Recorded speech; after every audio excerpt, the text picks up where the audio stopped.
Ross, always a pleasure having you. Thank you so much for those insights. Thank you. Moving on, well, a ship carrying aid and activists bound for Gaza was struck by Israeli drones in international waters off the Maltese coast early today.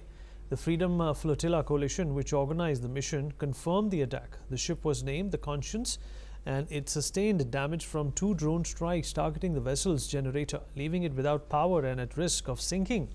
Though no casualties were reported, and all 16 people aboard, including 12 crew members and 4 activists, were safe, the Maltese government responded swiftly by sending a tugboat to control the fire and provide assistance.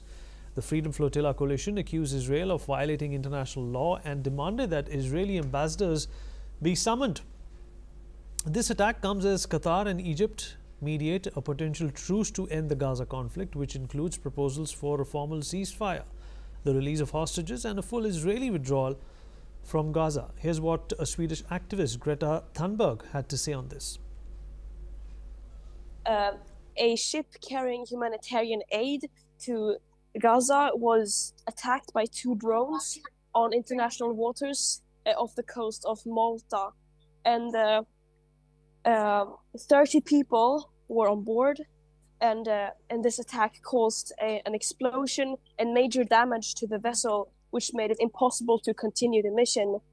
And these 30 people are okay, but it is still an emergency, and I was part of a group who was supposed to board that boat today to continue the voyage towards.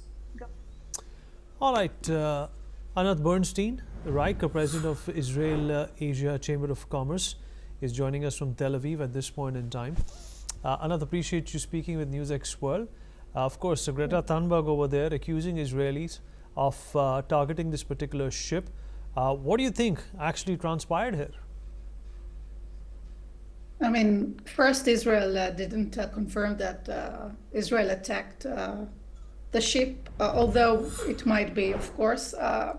It's not that flotillas with pro-Palestinians are doing this provocation. I mean, it's really a provocation, because in 1 or 2 ships you cannot bring an aid. It's just to bring to the attention of the world, and they knew that they will be taking and not be allowed to reach the Gaza port. So it's just a provocation. I would say that when you hear Greta Thunberg, it even sounds childish, I would say, and this is very typical to Greta Thunberg. Since 2010, when the Marmara flotilla left the Turkish port on way to Israel, it was clear that those flotillas doesn't make sense. It's just to bring attention to the world of the situation. I can understand them. They want to provocate, but it never succeed.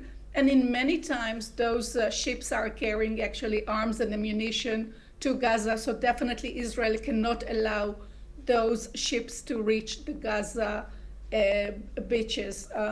So this is really not an issue. I would say it's even more interesting to mention that 2 ballistic missiles from Yemen by the Houthis were targeting Israel today at 5:30 in the morning, and just an hour back there was another attack from Yemen. This is more important because those missiles from Yemen really cause damage to Israel and to all of us. And I don't think that many are talking about it, that actually on a daily basis, Israel is being attacked by the Houthis in Yemen. And I didn't hear anything in your program about it, so I would like to bring it to your attention. Well, thank you for bringing that up, Anat. But let's also talk about, a so-called truce being brokered by a couple of countries who in the past have been accused of harboring and helping Hamas. What do you make of that?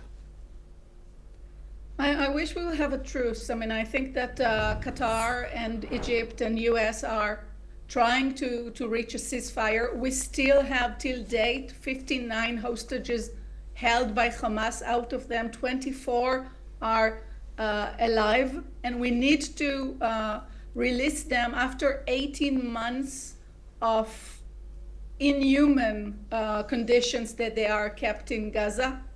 Offer was given to Hamas, let the leaders leave, let them, Hamas, let other organizations manage Gaza, and we can reach a ceasefire. Enough is enough. I mean, Israel is in a war situation for the past 18 months, and we want to stop it, but it's Hamas that continues their demands and is not willing to reach an agreement.